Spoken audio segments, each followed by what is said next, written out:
За өнөөдөр нэг атом тансан спиртүүдийн шин чанартай танилцъя. За үүнд гомлог игнэ физик шин чанар, изомер болон нэршил, спиртийн молекул дахь устөрөгчийн холбоо, химийн шин чанар гаргах арга хэрэглээ гэсэн агуулгын хүрээнд авч үзнэ. Мегмар Сүрэн багш нэнэ. Спиртүүдийг ангиллахдаа химийн холбоогоор нь хансан болон ханаагүй ароматик гэх мэтчлэнгээр бол ангилдаг. За жишээлбэл спирт гэдэг нь нүүрс устөрөгчийн радикал болон гидроксил бүлгээс тогтсон нийлмэл бодисыг ерөнхийд нь спирт гэдэг байгаа. За тэгвэл бутаны нүүрс устөрөгчийн атомоос нэг устөрөгчийн гидроксил бүлгээр халахад бутанол гэдэг бол спирт үүсэн байна. За энэ нь хансан спиртийн жишээ байна. За тэгвэл ханаагүй спирт гэдэг нь 2-сон холбоо болон 3-сон холбоо агуулсан спиртүүд байж болно.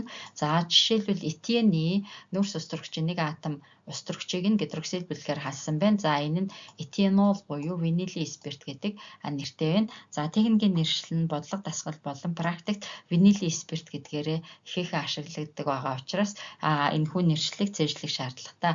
За дараа нь ароматик спирт гэдэг нь бензолийн цагираг болон гидроксил бүлэг бол агуулсан байх ёстой. Гэхдээ гидроксил бүлэг нь бензолийн цагирагтайгаа хажуугийн нүүрс устөрөгчийн атомаар дамжин холбогдсон байвал ароматик спирт гэдгээ.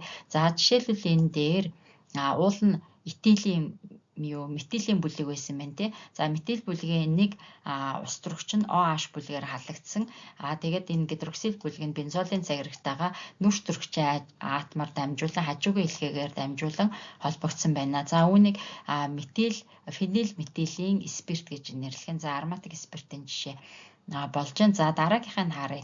За энэ этилийн бүлэгдэх нэг устөрөгчийн атомыг гидроксил бүлгээр халсан байна тий. За өөрөөр хэлбэл энэ нь ароматик спирт буюу фенил этилийн спирт болж таарах нэ.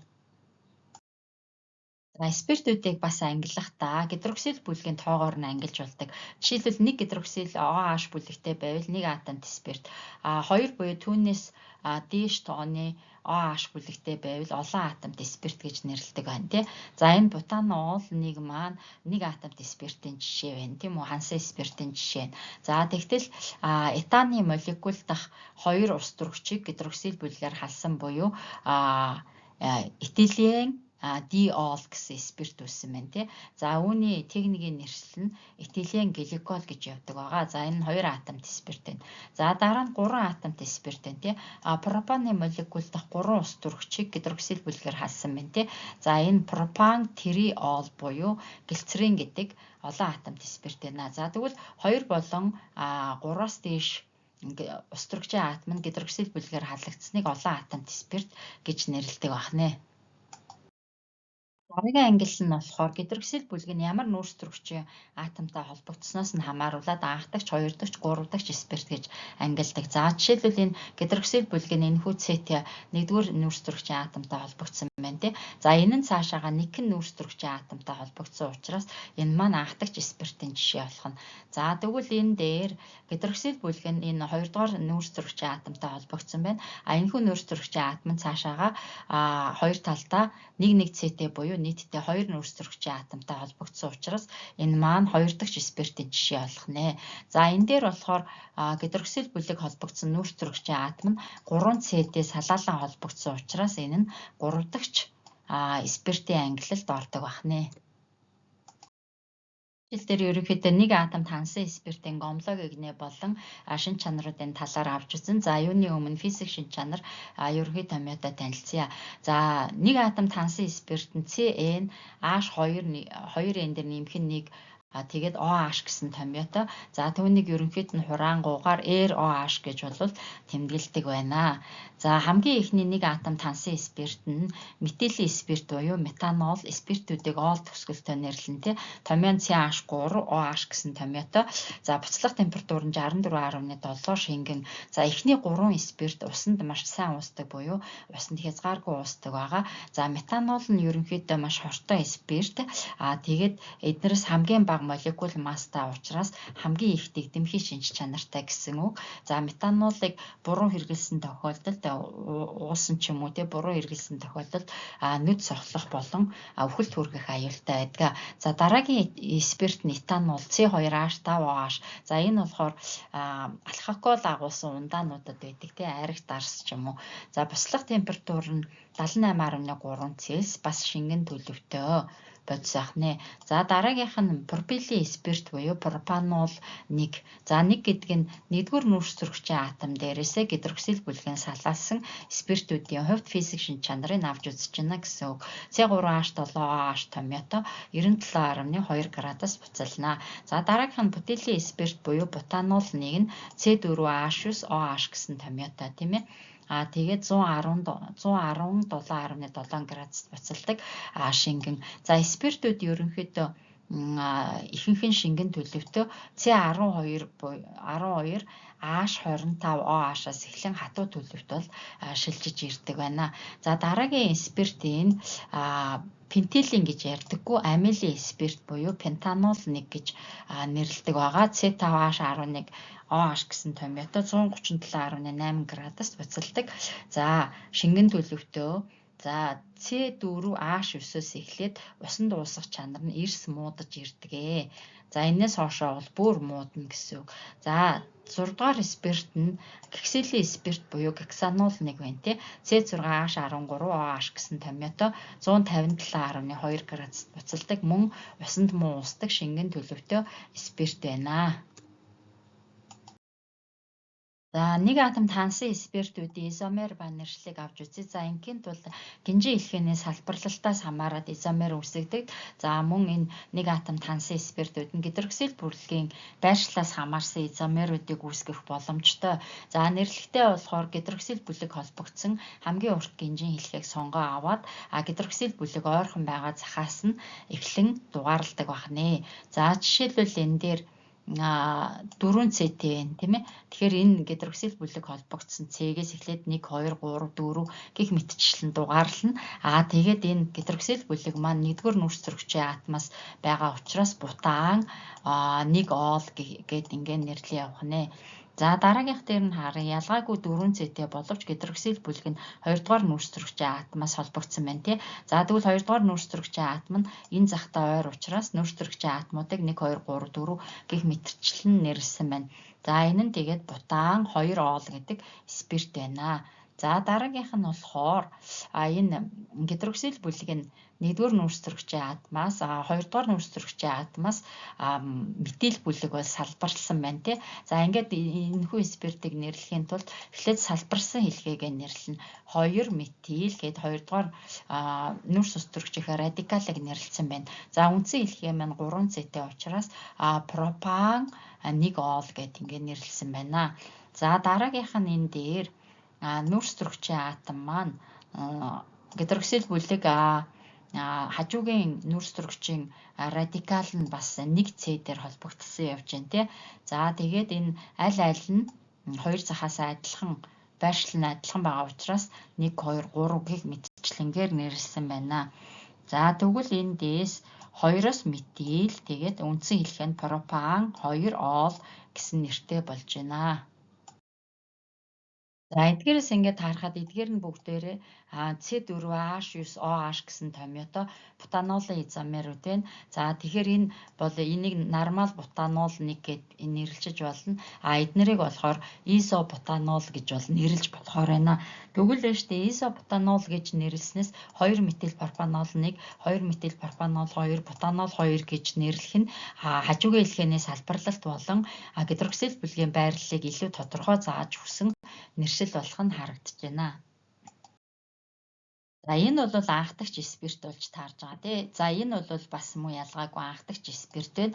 За энэ нь бол 2 дахь бутанол 2 нь 2 дахь спиртийн найрлаганд ангилалд хамаарагдаж байна. За энэ болохоор гидроксил бүлгийн цаашаага гидроксил бүлэгтэй холбогдсон C-ийн цаашаага 3 C-тэй холбогдсон учраас 2 метил пропанол 2 нь 3 дахь спирт байна.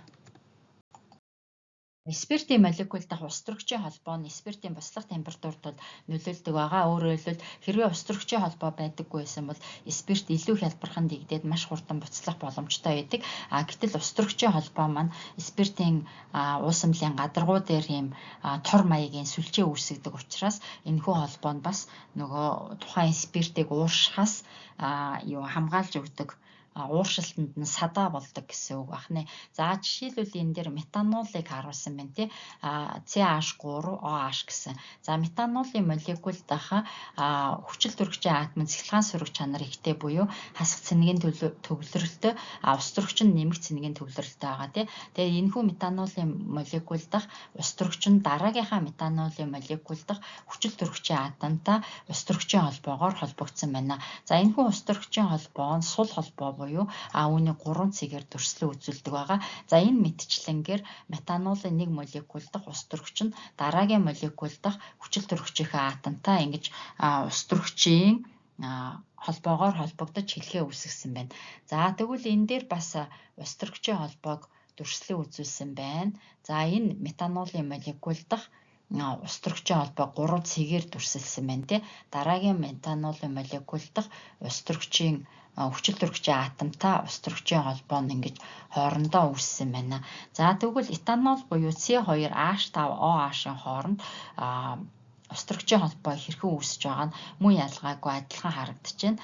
За энэхүү гидроксил бүлэгдэх устөрөгчийн ион нь дараагийн этилийн спирт дэх хүчил төрөгчийн атомтай устөрөгчийн холбоогоор ингээд дараагийнхтайгаа гих мэтчлэн устөрөгчийн холбоогоор холбогдсон байдаг байна. За хэрвээ энэ устөрөгчийн холбоогоор холбогдох тохиолдолд хэрвээ усан уусмал байвал тухайн спиртийн усан уусмал байвал тий спиртийн молекулууд хоорондоо ингэж устөрөгчийн холбоогоор холбогдохоос гадна усны молекултай бас устөрөгчийн холбоог үүсгэх боломжтой. Нэг атом тансын спиртүүдийн химийн чанар, шин чанарыг авч үзье. За нэгдүгüүрт нь нэг атом тансын спиртүүд нь металл натритаа уруулд ордог. За жишээлбэл энэ дээр пропанолыг металл натритаа уруулд оруулсан байна тий. За тэгэхэд энэ гидроксил бүлэгдэх устөрөгч нь металл натригаар халагдаад натрийн пропилат гэсэн давсыг бол үүсгэсэн болох нь харагдаж байна. За устөрөгч бол чөлөөт байдлаар ялгарч байна. За хоёрдугаар шин чанар нь нэг атомд спиртүүдийг шүлтээр үйлчлэхэд бол уруулд ордоггүй.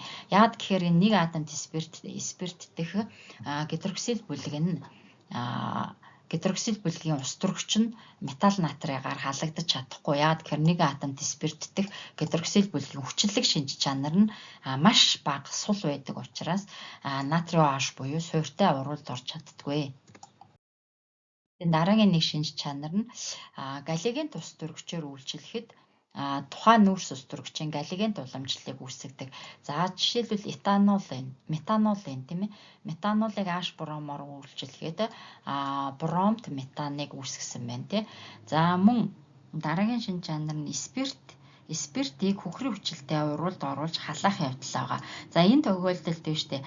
Спиртийн концентрац нь бага, харин хөхрийн хүчлийн концентрац нь их байгаа тохиолдолд халаахад D гэдрэгэнжих буюу усаа алдах уруулд ордог байна. За жишээлбэл пропанол байна тий. Пропанолын молекулаас энэ усыг хөхрийн хүчил өөртөө шингээж аавна. Тэгэнгүүт нүүрс төрөгчийн атом дээр үүссэн чөлөөт радикалууд, чөлөөт валентууд хоорондоо холбогдож хоёрсон холбоотой пропеныг үүсгэж байна.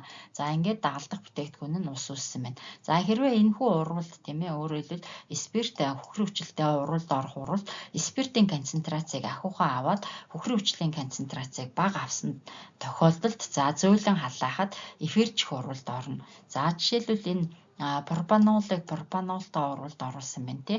За энэ тохиолдолд хоёр пропанолын молекулаас нэг ус ялгарж байгаа болох нь харагдаж байна тийм үү. За тэгээд энэ нь дипропилын эфир үүссэн байна. За D гэдэг нь 2 өөрөөр хэлбэл пропил язгуур C3H7 гэсэн язгуур нь хүчил төрөгчийн гүүрээр дамжин холбогдсон ийм энгийн эфир байна тий. За үүнийг дипрофилийн эфир гэх нь за энэхүү усыг нь хөхрийн хүчил өөртөө шингээж авсан гэж ойлгож болох нэ. Хэлтэй холбоотой зөвлөгөө мэдээлэл сонирхсан сэдвээр захин хичээл авах бол 9813 3311 дугаарт хандаж олно. За нэг атом тансын спиртийн бас эфир үүсгэхдээ тийм ээ хоёр өөр төрлийн спиртийн холцыг хөхрийн хүчлээ орчинд эфиржүүлж болно. За ингээд гурван төрлийн энгийн эфирийн холц үүсдэг. За жишээлбэл энэ этанол энэ тийм этанол нь пропанолтой оруулалт орсон байна. За энэ хоёрын хоорондоос 1 мол ус ялгарахад этил пропилийн эфир гэсэн нэг эфир, нийлмэл эфир юу энгийн эфир үүссэн байна тий. Хоёр өөр нүүрс устөрөгчийн радикал бүхий. За тэгвэл өөштэй энэ явцад бас пропанолтойгоо бас уруулалт орж болно. За ингэсэн тохиолдолд бас 1 мол ус ялгараад дипропилийн эфир гэсэн энгийн эфир үүссэн байна тий. За бас мөн этанолтойгоо уруулалт орж болох нь байна тий. За ингэсэн тохиолдолд диэтилийн эфир гэсэн энгийн эфирүүд үүсгэх нь. Өөрөөр хэлбэл хоёр өөр төрлийн спиртийн холцыг хөхрийн хүчлийн орчинд эфиржүүлэхэд иймэрхүү маягтай 3 өөр төрлийн эфирийн холц үүсдэг байна. Спиртийн дараагийн нэг химийн шин чанар нь спиртүүд нь карбон хүчилтэй эфиржих уруулалт орно. За энэ тохиолдолд бол нийлмэл эфир үүсдэг. За жишээлбэл энэ цууны хүчлийг авч утсан байна. C2-со холбоо OH гэсэн энэ бүлгийг хүчлийн бүлэг буюу карбоксил бүлэг гэж хэлээд байгаа. За цууны хүчлийг этанолтой C2H5 OH-тай халуулж өгсөн байна тий. За ингээд эфиржих уруулалт карбоксил бүлгийн ус төрөгч нь гидроксил бүлгийн OH-тай нийлээд эндээс ус ялгарах боломжтой тий.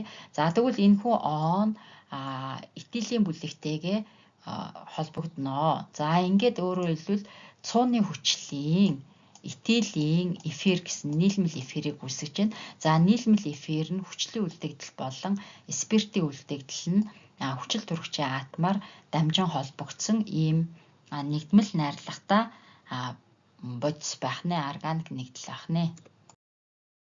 За спиртийн химийн шин чанар нь спиртүүд маш хамархан эсэлтдэг байгаа.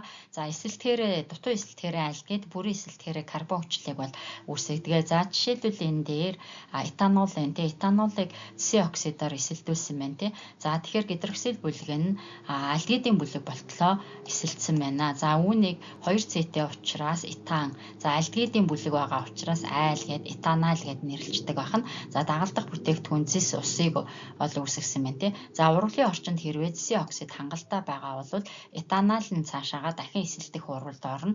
За энэ этанолыг хураангуй байдлаар бичсэн байна тий. За ингэсэн тохиолдолд цуугийн хүчлийг үүсгэсэн байна. Өөрөөр хэлбэл этаны хүчил буюу техникийн нэршлэн цууны хүчил. За цууны хүчлийг бид нөгөө хүнсэнд бацины салаад хийхэд ашигладаг штэ. 70% угс усна экслата гэсэн байдаг тий. За энэний томьёо CH3 C2-со холбоо OH байх нэ. За альдгидийн бүлэг болон хүчлийн бүлэг нь нэг оогоороо ялгаатай болох нь энэ хүү томьёоноос харагдаж байна тий. За тэгээд энэ хүчил дэх COOH гэсэн бүлгийг карбоксил бүлэг гэж нэрлэдэг байгаа. C2-со холбоотой О-той энэ бүлгийг карбонил бүлэг гэж бол нэрлэдэг байна. За спиртүүдийг мөн эсэлдүүлэхдээ калиум перманганат, калиум манганO4 тийм ээ. Калиум дихромат, калиум 2 хром 2 O7 гэсэн бодисуудыг бас өргөн ашигладаг. За мөн ялгаагүй альдгид үүсгэн альдгид спирт эсэлтэд альдгид үүсгэн альдгидаас бас карбон хүчил үүсэх хүртэл урвал үргэлжлэх боломжтой. За метанолыг хэрхэн гаргах вэ? Спиртийг юу н гаргах аргатай танилцъя. За метанолыг ихэвчлэн байгалийн хийнээс гаргаж авдаг байгаа. Метан байна тийм ээ. Метаныг усны ууртаа уруулалт оруулаад никель катализатор болон 900 Цельсийн температур даралтаар үйлчлэхэд CO болон ус төрөгчийн хий ялгаруулан уруулалт орно. За энэ бол завсрын шатны бүтээгдэхүүн. Энэхүү завсрын шатны бүтээгдэхүүнээс ус төрөгчийн хий CO2-ыг уруулалт оруулах замаар урлагийн орчныг бас өөрчилсөн байна тий. Хром цайр оксидын катализатортай 400 Цельсийн температурт өндөр даралтаар үйлчлэхэд метанол үүсдэг байна. За метанолын молекулын загварыг энд харуулсан. За метанол нь шингэн төлөвтэй үүсэж байна. За этанолыг бол эсгэх аргаар гаргаж болдог хүнсний бүтээгдэхүүнээс төмөс цаардуул улаан буудаа гэх мэтчлэнгээс тий. За эсгэлтийн эцсийн процессд бол этилийн спирт бол үүсгэх урвал явагддаг. Глюкозоос этилийн спиртийг үүсгэх нь дагалдах бүтээгдэхүүн нь CO2 ялгардаг байна. Үйлдвэрт синтезийн аргаар этанолыг гаргаж авахдаа фосфорын хүчлийн орчинд этиленийг усны ураар гидратацид оруулдаг. За этилен нь H2C, CH2 гэсэн томьёотой ханаагүй нэгдэл байна. Усны ууртаа 280-аас 300 Цельсийн температурт фосфорын хүчлийн катализаторын орчинд урвалд орох нэ. За ингээд этанол дангаараа үүсдэг болох нь харагдаж байна. За өнөөдрийн хичээлийг дүгнэж хэлэхэд нүүрс устөрөгч дэх устөрөгчийн атомыг гидроксил бэлгээр хансан нийлмэл бодисуудыг спирт гэж нэрлэдэг болохыг танилцлаа. Тийм ээ. За спиртүүдийг дотор нь 1 атомт спирт, 2 атомт спирт, 3 атомт спирт гэх мэтчлэн гидроксил бэлгийн тоогоор нь ангилалтаа танилцсан. За 2 атомт спирт дээр этилен глюкоз, 3 атомт спирт дээр глицеринийг төлөөлүүлэн авч утсан тий. За мөн спиртүүдийг нүүрс төрөгчийнх нь байрлалаас нь хамааруулаад анх дахь, хоёр дахь, гурав дахь спиртүүд гэж бол ангиллыг авч утсан байна. За мөн спиртүүдийг холбогдож байгаа нүүрс ус төрөгчдийн төрхөөс нь хамааруулаад хансан спирт, ханаагүй спирт, эсвэл ароматик спирт гэх мэтчлэнгээр ангиллалтаа танилцсан. За спиртүүд дотроос өнөөдөр 1 атомтой спиртүүдийн гомлог игнийг авч үзсэн тий. За энэ нь болохоор метанол, CH3, OH, этанол, C2H5OH гэх мэтчлэнгээр. За 1 атомт хансан спиртүүд нь ерөнхийдөө хүчинлэг шин чанар арай багтаа. Гэхдээ металл натритаа бол урвалд ордог. Натрийн OH-ын уусмалтай юм уу шүлттэй ерөнхийдөө урвалд ордоггүй гэж бол танилцлаа. За мөн эдгээр спиртүүдийн химийн шин чанараас харахад H бурамтай бол халалцах урвалд орж исэн тий. Харин спиртүүдийг хөхрийн хүчлэлтэй халаах үед аль бодисын концентрац давмгай байгаагаас хамаарат ханаагүй нүүрс ус төрөгч эсвэл энгийн эфирийг үүсгэдэг болохтой танилцлаа. За мөн спиртүүд нь карбон хүчилтэй урвалд ороод нийлмэл эфирийг үүсгэдэг байна. За спиртүүдийг мөн калиум перманганат эсвэл калиум бихармат гэх мэт эсэлдүүлэгч эсвэл зэсийн оксид тийм ээ эсэлдүүлэгчээр үйлчилгээд альдгид дутуу эсэлдүүл альдгид гүйцэд эсэлдүүл карбон хүчлийг үүсгэж эсэлдэг болохтой танилцлаа. За хичээлтэй холбоотой нэмэлт зөвлөгөө мэдээлэл авах бол 9813 33 11 дугаар тандаж болно. Анхаарал хандуулсанд баярлалаа.